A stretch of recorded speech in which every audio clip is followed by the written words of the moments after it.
Con Huáscar hemos trabajado el vínculo entre comunidad y sociedad civil.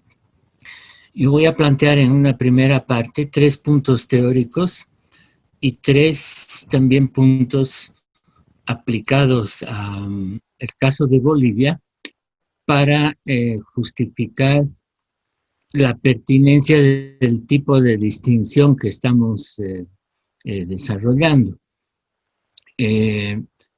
El texto va a tener una discusión más teórica, pero creía conveniente hacer la referencia a un proceso histórico para ver las implicaciones, no solo en términos de explicación histórica, sino de política.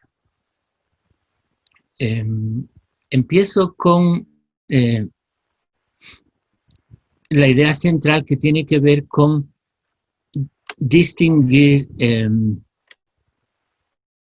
y definir comunidad en este contexto. Tanto la noción de sociedad civil como la de comunidad son polisémicas. Hay varias definiciones, depende a qué conjunto teórico pertenecen y cómo se las utiliza. De hecho, la noción de comunidad es usada en varios sentidos. Se puede hablar de comunidad como sinónimo de municipio en algunos casos, como comunas en el caso de Chile.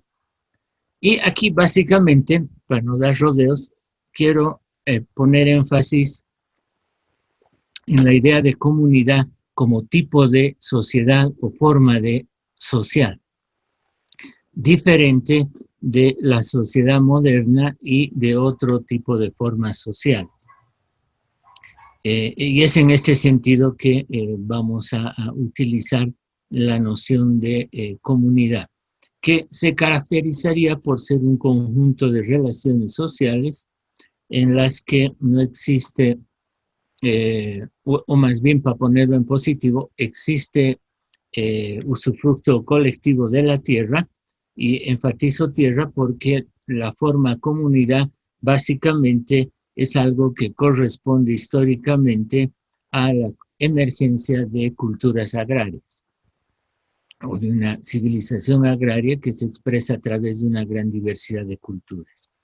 A su vez, este conjunto de estructuras se caracteriza por lo general por tener una forma de gobierno colegiado, de asamblea, que elige autoridades de manera rotativa y en muchos de los casos de manera ascendente, es decir, se asumen primero responsabilidades simples como observar el río, el cielo, cuidar las ovejas, hasta hacerse cargo de la comunidad y de un conjunto de comunidades. Además, esto va ligado por lo general a trabajo colectivo y en esto estamos teniendo en cuenta sobre todo el tipo de estructuración de la forma comunidad en la zona andina, más algunos elementos que están presentes en la idea de comunidad o de comunalidad que han desarrollado los intelectuales oaxaqueños. Y para entrar de una vez a la distinción básica, la forma comunidad es un tipo de sociedad que se caracteriza por no contener internamente una división entre Estado y sociedad civil. O sea, no hay sociedad civil, como tampoco hay Estado, porque no se han dado los procesos históricos que generan esto. Luego, aumento algunas características a modo de una aplicación ya histórica. El segundo punto teórico que tenemos en cuenta aquí, que es una articulación de ideas de Marx, Gramsci y Zavaleta, es que lo que genera históricamente la distinción Estado-sociedad civil, para solo referirme por cuestiones de tiempo a la tradición marxista y no revisar toda la historia de la noción de sociedad civil, el proceso histórico que produce esta distinción es lo que Marx llamó acumulación originaria.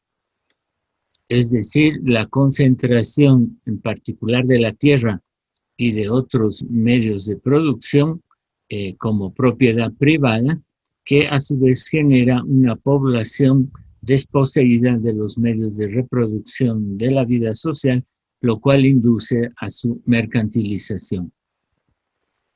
Y el rasgo de la acumulación originaria que aquí se desarrolla o en el que ponemos más énfasis, en particular es aquel que tiene que ver con que la acumulación originaria por lo general implica destrucción de las formas de comunidad preexistentes, que en muchos casos era la forma en que antes se configuraba la vida social y en particular se trabajaba la tierra de manera más específica.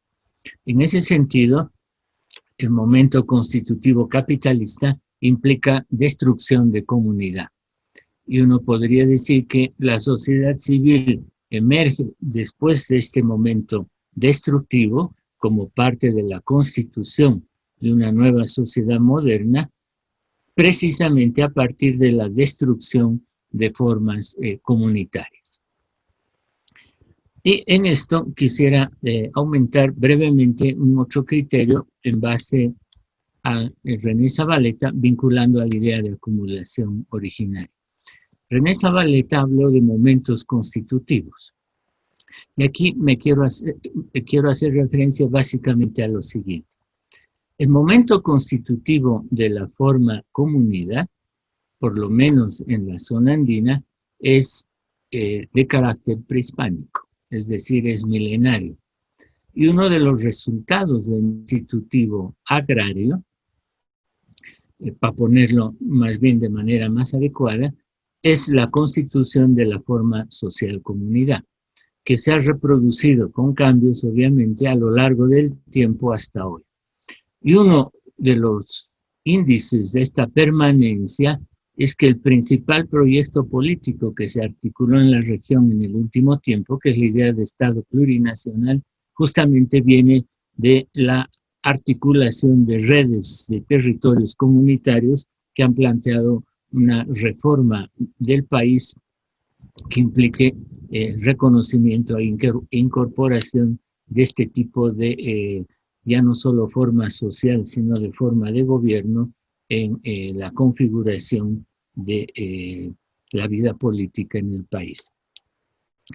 Y el otro momento constitutivo es precisamente el momento constitutivo capitalista.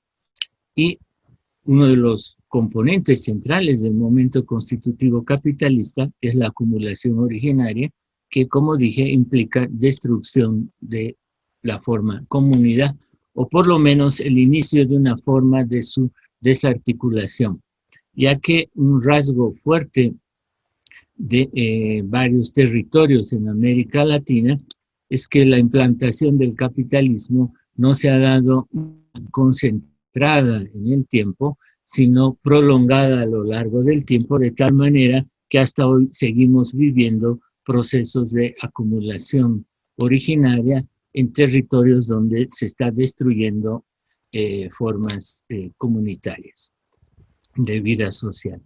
Y en esto quiero introducir el tercer componente, que tiene que ver con la idea de subsunción formal. Marx distinguió dos fases de desarrollo del capitalismo. A una llamó subsunción formal, que implica la introducción de propiedad privada y la mercantilización de la fuerza de trabajo, pero que iba acompañada del mantenimiento de varias otras pautas de reproducción de la vida social, que implica patrones de consumo, conjuntos de creencias que seguían proviniendo de formas de trabajo y de organización de la cultura previas. Este es un rasgo dominante en países como Bolivia y en varios de América Latina. Hemos tenido modernización parcial y desarrollo capitalista con un rasgo predominante de subsunción formal.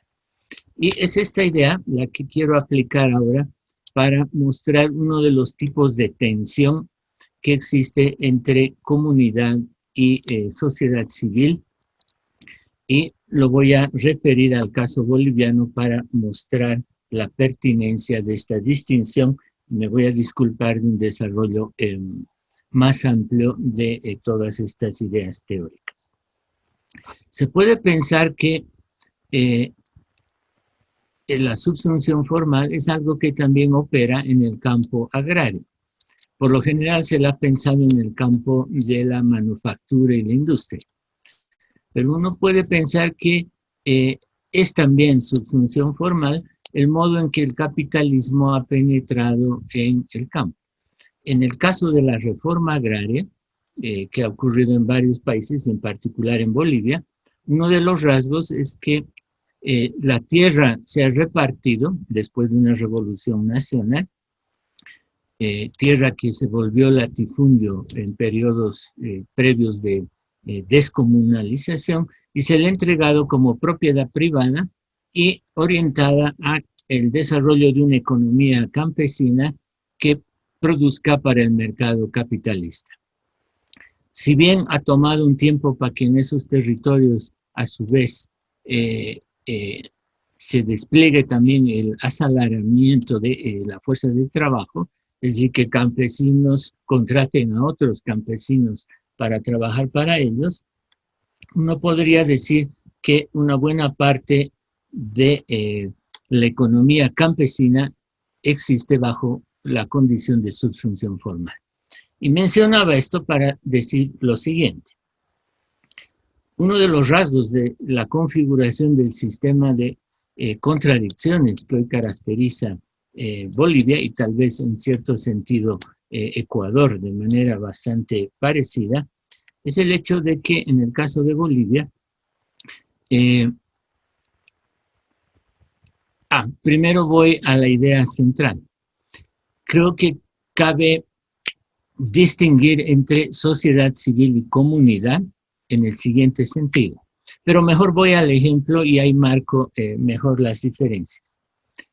El mundo de campesino que ha pasado o está en condiciones de subsunción formal, han emergido algunas formas de sociedad civil, sindicatos, y que sobre todo se configuran como organización nacional a mediados del siglo XX, pero en una condición de subordinación al Estado y casi inmediatamente después en una especie de pacto militar con la dictadura. Es decir, han sido una instancia de sociedad civil campesina que fue la base social de la fase dictatorial del Estado en Bolivia. Pero luego se independiza. Y se independiza producto de la emergencia de un movimiento político-cultural que más bien reivindica la historia y las luchas comunitarias, es decir, de aquellos territorios que no han pasado por subsunción formal y obviamente menos por subsunción real. Y esta es una pugna que cruza hasta hoy el sindicalismo, es decir, ideologías de matriz comunitaria e ideologías ya campesinistas, modernistas, por así decir, que reivindican más o menos una identidad indígena a la vez. Pero voy al núcleo que quiero plantear. Además de sindicatos, han emergido del mundo agrario partidos políticos y movimientos político-culturales que incluso han cambiado la configuración y el desarrollo de las ciencias sociales en el país. Pero voy a lo básico. Y lo voy a poner por cuestiones de tiempo a partir de una de las tensiones centrales de hoy. De este mundo de la subsunción formal agraria emerge un partido campesino, emergieron otros, pero me refiero al MAS, que es un partido fundado por sindicatos campesinos articulados a la economía capitalista y que emerge en principio como un partido o una máquina electoral para tener representación en el Parlamento. En este sentido, más o menos siguiendo una trayectoria de la vieja socialdemocracia, solo que no a partir de sindicatos obreros, sino de sindicatos campesinos. Y luego este partido logra ganar elecciones, tener apoyo y por un momento convertirse en una especie de partido nacional. Y un partido que dependía de los sindicatos rápidamente, luego de las elecciones, empieza a subordinar al sindicato, es decir, una vez que el partido está en el Estado, subordina a la instancia de la sociedad civil. Y esta instancia de la sociedad civil, luego, además ha de sufrir una otra que es la principal transformación que aquí quiero señalar, que en vez de ser defensora de colectividades agrarias, empieza a funcionar como una instancia de la sociedad civil corporativa y que incluso funciona como aparato represivo paraestatal. Y esto queda claro en los conflictos del TIBNIS a partir del 2009 y en los actuales conflictos en territorios campesinos en Tariquía y Rositas, donde hay proyectos extractivistas promovidos por el gobierno, donde el sindicato no defiende a los campesinos que han decidido defender sus territorios, sino que opera como, ya no solo como una mediación descendente que apoya la iniciativa estatal y el capital transnacional, sino como un aparato represivo. En estos territorios, sobre todo Tariquía y Rositas, que son territorios campesinos, ya no territorios indígenas comunitarios, pero donde hay cierta cultura de comunidad, la resistencia ha sido articulada sobre todo por mujeres. Y es el sindicato el principal aparato de coerción sobre ellas, que está constantemente amenazándolas, agrediéndolas físicamente y tratando de desorganizar la resistencia campesina. O sea, aquí lo que estamos viendo es que una instancia de la sociedad civil, sindicato campesino, que durante un tiempo funcionó como representante, organización de defensa de sujetos campesinos, se ha vuelto una corporación paraestatal que más bien opera como aparato represivo sobre los campesinos. Esto ocurre en territorio campesino. Hay otros territorios, como el TIBNIS y otros espacios en Bolivia, donde hay comunidad, en el sentido de que no se ha desestructurado este tipo de forma social, donde las cosas, para ponerlo a manera de esquema, operan así. Igual lo que ha ocurrido es que de Estado, el partido de origen campesino, ha tratado de controlar la instancia de la sociedad civil y también de manera represiva ha tomado policialmente las sedes de CONAMAC y SIDOC, que son las principales redes de asambleas indígenas, y ha creado una entidad paralela, afín al gobierno, prueba sus iniciativas. Recuerdo que este tipo de táctica la aplicó en Bolivia la dictadura militar de Banzer en los 70, es decir, crear organizaciones paralelas de trabajadores, es decir, una sociedad civil fantoche paralela, paraestatal, que sustituya a la real organización o a la parte de la sociedad civil que sí responde a núcleos de trabajadores agrarios hoy y obreros, sobre todo en los 70. En este sentido, por así decir, ha ocupado y colonizado la sociedad civil, que ya no opera de manera ascendente y defensiva, sino que se vuelve un aparato represivo sobre sus propias bases. En este segundo caso, lo que queda es de que entonces la resistencia ya no se hace en el espacio de la sociedad civil, que está tomada, aunque es algo que se sigue disputando, sino que se lo hace en la comunidad, que es el otro espacio social, político. Y en este sentido, la resistencia en territorios agrarios, sobre todo en Bolivia, en el último tiempo se ha desplegado en este espacio de la comunidad, una vez que la sociedad civil está operando como instancia corporativa paraestatal descendente e incluso represiva.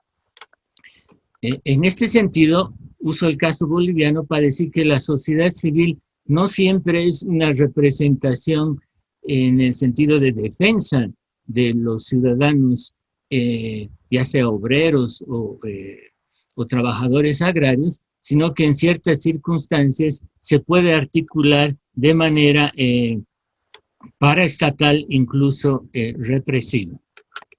Y termino, porque ya me alargué más de lo previsto, con lo siguiente.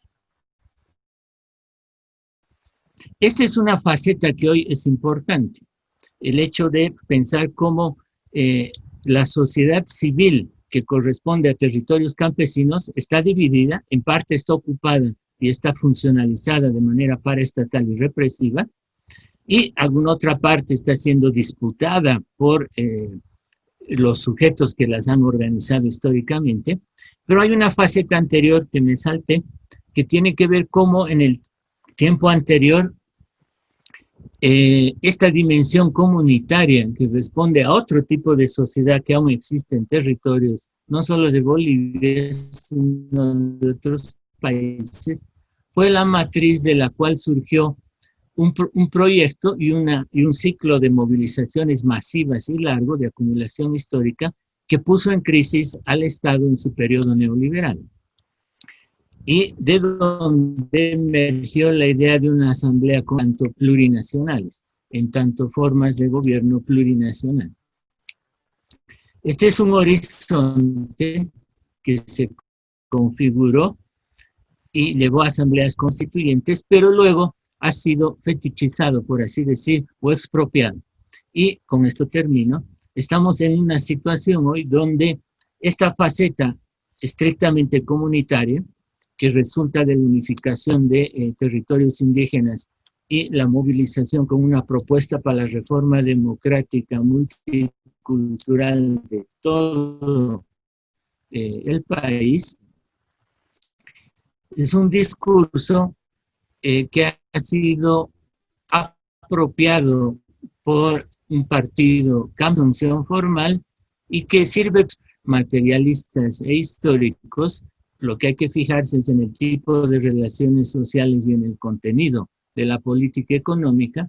Está sirviendo para llevar adelante el proyecto de expansión capitalista extractivista más agresivo que ha tenido Bolivia en largo tiempo sobre territorios comunitarios. Es decir, hoy tenemos un partido de origen campesino indiscutible, pero que tiene un proyecto de expansión capitalista sobre territorios comunitarios y en ese sentido ha ocupado policialmente, ha colonizado las organizaciones de la sociedad civil de estos sujetos agrarios y ha ocupado también militarmente territorios campesinos que hoy están siendo acosados por este tipo de política económica. Y lo dejo ahí. Pero bueno, me da mucha alegría poder compartir este espacio y también haber estado en esta discusión con Luis durante estos meses, bueno, más de un año, aunque este último año, estos meses de pandemia nos hemos perdido de vista un poco, pero bueno, hemos logrado retomar un poco el contacto y avanzar sobre esta discusión, ¿no? Sobre la idea de pensar algunas claves interesantes sobre el vínculo entre comunidad y sociedad civil. Yo voy a hablar un poco más sobre un caso empírico, que es algo que he estado yo trabajando en estos últimos meses. En la medida de lo posible, incluso hice un viaje a la Amazonía sobre una experiencia en norte amazónico que nos va a permitir ejemplificar un poco algunas cosas que venía planteando Luis y otras que yo vengo trabajando, ¿no? Antes de hacer eso, planteo algunos elementos para introducir la discusión que quiero dar. La primera me parece que, o sea, siguiendo la clave de Luis siempre, ¿no? Una cosa que me parece importante es plantear el enfoque epistémico que nos permite abordar la temática de pueblos indígenas, ¿no? O sea, la pregunta que me hago es, ¿necesitamos siempre, para hablar de pueblos mapuches, hablar de Estado chileno, para hablar de pueblos del sur de México, ¿no? De toda la región zapatista? Necesitamos hablar del Estado mexicano como un elemento que antecede la comprensión de estas otras formas de organización. Lo mismo en Bolivia, ¿no? Pueblos chimanes, mojeños, aymaras, quechos, etcétera, etcétera. Es el punto de entrada, la lectura de la politicidad estatal, ¿no? Es un poco la discusión que hemos querido dar, y un poco tiene que ver con decir, existe un principio epistémico que nos lleva a pensar que no, ¿no? Si bien entendemos que la modernidad capitalista es totalizante y universalizante, esto que se le suele decir lo realmente existente nos habla de que no es ni total ni universal, ¿no? Entonces, el punto de partida no es necesariamente este, ¿no? Y en esto nos ayuda mucho la discusión entre sociedad civil y comunidad, porque nos plantea no solo una distinción histórica, que también es, pero también una distinción del principio epistémico para comprender una forma de organización social, ¿no? Yo lo que quiero es partir de esta muy amplia y capaz reduccionista interpretación de lo que se entiende como sociedad civil, ¿no? Estos procesos organizativos para incidir en la vida pública por fuera de la institucionalidad estatal. Me quedo con esa idea muy general. Y las estructuras comunitarias como aquellas socialidades o estructuras sociales que cuya posibilidad de existencia y de organización, o sea, de existencia como organización social no parte de la relación estatal, ¿no? A diferencia de la sociedad civil. Yo lo que quiero es ampliar un poco lo que hizo Luis a partir de este ejemplo del norte amazónico para recalcar dos cosas, ¿no? La primera que me interesa recalcar es la idea de que si bien es muy evidente poder evidenciar la estructura comunitaria en aquellos pueblos indígenas o aquellas formas organizativas de larga data, ¿no? Con raíces históricas muy profundas, creo que también es importante pensar la comunidad como aquello que se puede producir incluso en la modernidad capitalista, es decir, producir organización social y reproducirla en el tiempo como una organización no estatal ni ligada a las formas de Estado, ¿no? Sin que eso, y ese es el segundo punto, implique como una totalidad, nuevamente, sino como pensar la comunidad como parcialidad dentro de este mundo que habitamos y en el cual existe una relación hegemónica que es del Estado moderno.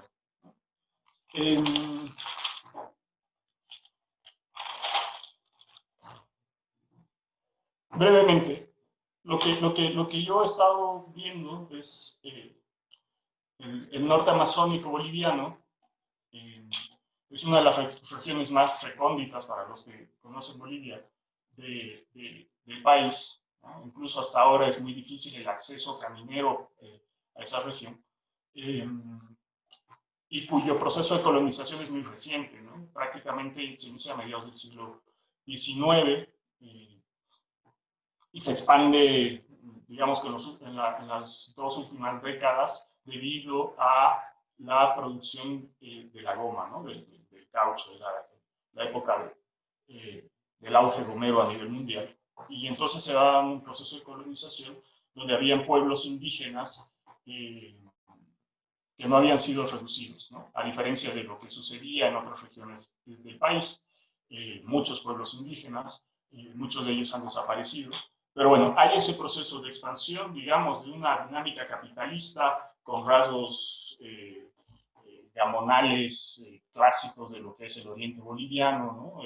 el patrón que prácticamente ejerce un rol de gobierno amplio y general, con la legitimidad del Estado, eso sí, ¿no? Del Estado central.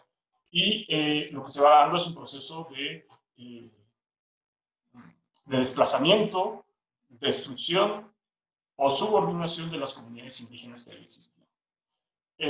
No quiero hablar tanto de estas comunidades, sino de las que se formarán casi 40 años después, es decir, entre la década del 20 y 30 del siglo XX, en esa región, con aquellas personas que fueron llevadas de otras regiones del país, muchas por la fuerza, pero muchas a través de un sistema que se llamaba el enganche, que eran estos procesos de adelantar excedente a los trabajadores para que se muevan a esa región, y entonces quedaban endeudados con el patrón, y ese endeudamiento era permanente, digamos, ¿no? Hay una gran movilización de distintas personas de todo el país, en especial de pueblos indígenas de tierras bajas que se encontraban al sur, ¿no? Y estas personas se van a incorporar a lo que se llama el régimen barraquero, ¿no? Que básicamente es un espacio, o sea, son espacios en el cual el barraquero, el patrón, organiza la fuerza de trabajo, pero no solamente la organiza para el día, para la jornada laboral, sino para toda la cotidianidad, ¿no? Entonces, lo que vamos a ver es que entre 1880 y 1920, la gran mayoría de la población ligada a esta forma de producción de la goma está viviendo bajo este régimen barraquero, ¿no? En las barracas, bajo la organización del trabajo del barraquero, ¿no? Esto se acaba, bueno, no se acaba, pero hay una crisis fuerte de la exportación de la goma, más o menos en 1910, 1920, en esa época, y lo que sucede es que muchas barracas entran en quiebra o se ven como obligadas a reducir su producción, ¿no? Y por tanto, lo que sucede es que mucha fuerza de trabajo queda liberada. Es interesante esto porque en esta región o sea, en estas barracas, las personas eran de distintos grupos étnicos, ¿no? Y esto es importante porque nos quita un poco la necesidad de pensar la comunidad como aquello que está concebido necesariamente como obligado necesariamente a una identidad cultural de largo plazo, indígena, ¿no? Entonces, estas comunidades, perdón, estas personas que están en las barracas, lo que empiezan a hacer cuando quedan liberadas del trabajo en las barracas es a organizar pequeñas comunidades, ¿no? Y se van organizando en todo el norte amazónico sin ninguna mediación estatal ni de las élites, aunque están parcialmente subordinadas al trabajo en las barracas que quedan en esa región, pero van organizando pequeños núcleos comunitarios desde los cuales se empieza a generar gobiernos locales, ¿no? Y se empieza a gestionar en la medida de lo posible la producción y la reproducción de la vida, ¿no? Eso es algo muy interesante porque, digo, pasa en Bolivia, bajo esta idea de Estado aparente, de Zabaleta y tal. Tal vez es más difícil pensarlo en otros países con estados más fuertes, pero es muy interesante porque nos permite entender en pleno siglo XX, ¿no?, el proceso de formación de comunidades en los cuales no se da una separación, como dice Luis, entre el ámbito de la producción y reproducción y el del gobierno colectivo, ¿no? Este es un proceso que se va a dar desde la década de 1920 hasta 1980, ¿no? O sea, el fortalecimiento de estas comunidades.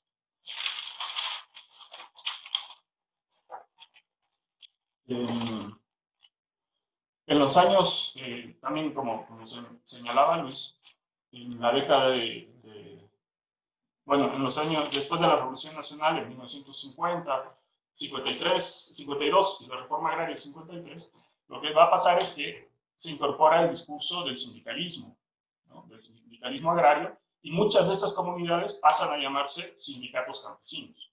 Pese a ello,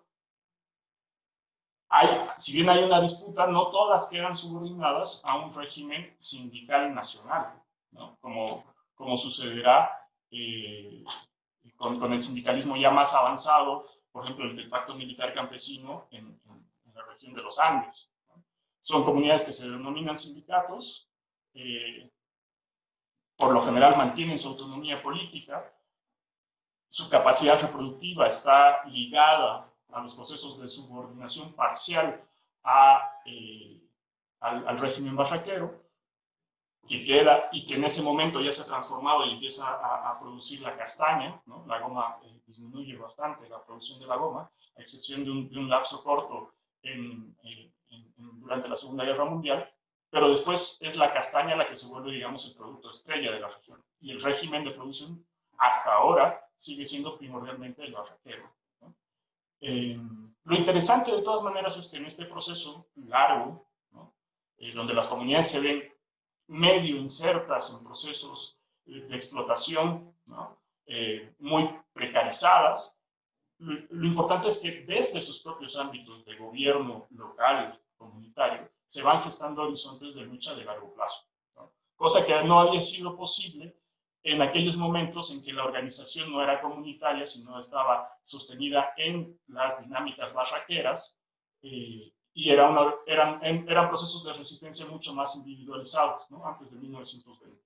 Sin embargo, en este proceso largo de organización comunitaria se va gestando en especial el horizonte de la lucha por la tierra, ¿no?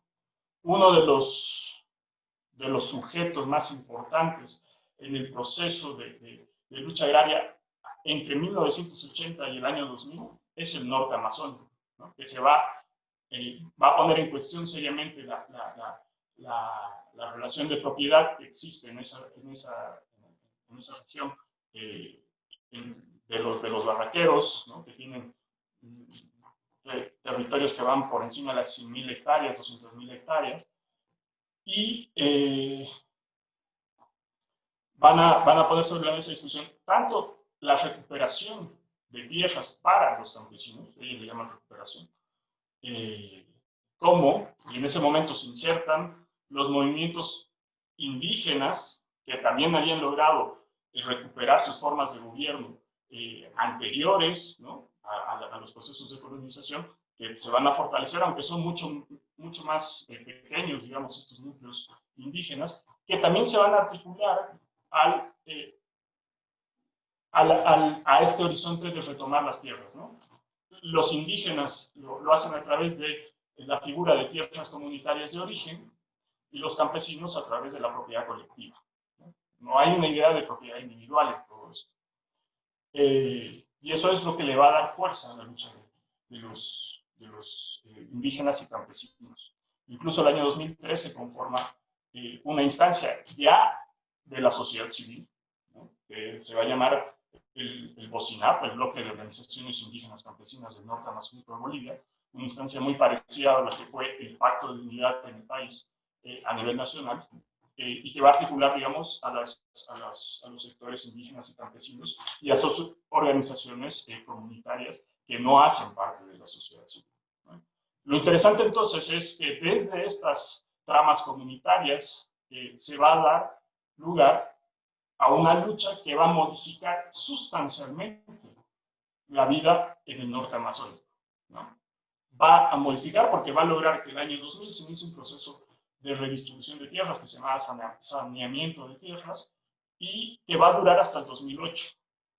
Lo paradójico, sin embargo, es que cuando entra el gobierno del movimiento del socialismo, es el movimiento del socialismo, o sea, intenta en el momento en que llega al poder generar influencia en la región y inicia un proceso largo, aquí no lo voy a retomar a detalle, pero de desorganización de las organizaciones comunitarias del norte amazónico que se habían formado durante tantos años y la captura de sus instancias de mediación, digamos, de sus organizaciones que han creado para mediar sus intereses en la sociedad civil, ¿no? POSINAP y las federaciones campesinas, etcétera, etcétera, y empiezan a quedar subordinadas a la lógica del partido. Esto va a suceder a partir del 2008, y lo interesante y paradójico y complejo es que en ese periodo lo que se va a dar es un retroceso, ¿no?, en el saneamiento de tierras, en la redistribución de tierras, porque el MAS, para lograr esta influencia en la región, lo que hace es pactar con las élites regionales históricas y, por el otro lado, con las cúpulas de estas instancias de mediación de la sociedad civil, ¿no? Entonces, pese a eso, y coincido con Luis con lo que decía, actualmente se están dando procesos interesantes de impugnación, ¿no?, a esta dinámica totalmente subordinada, digamos, de sus organizaciones no comunitarias, sus organizaciones que pertenecen a la sociedad civil, desde las bases de las comunidades. Y nuevamente aquí son las mujeres las que lo están haciendo, ¿no? Por ejemplo, el caso de que en este momento se están incorporando, se están impulsando una serie de proyectos en estos días, ¿no? Estadamente proyectos de exploración hidrocarburífera, ¿no? Entonces son las organizaciones de mujeres, desde las comunidades, desde las bases, las que están impugnando no solamente los proyectos, sino la pasividad de sus dirigentes que están situados en las estructuras intermedias, digamos, de la sociedad civil, como las federaciones campesinas, que en este momento, digamos, están privilegiando asumir la línea política del partido de gobierno como única línea a seguir, ¿no? Entonces, es interesante ver cómo es esta persistencia, digamos, de formas de gobierno, que aunque sean parciales, ¿no?, son las que en última instancia van a permitir pensar procesos emancipatorios, ¿no?, de lucha, cuando las instancias de la sociedad civil, sus propias organizaciones, han quedado subordinadas o destruidas en algunos casos durante estos últimos 10 años, ¿no? Esa era un poco la idea que quería comentar.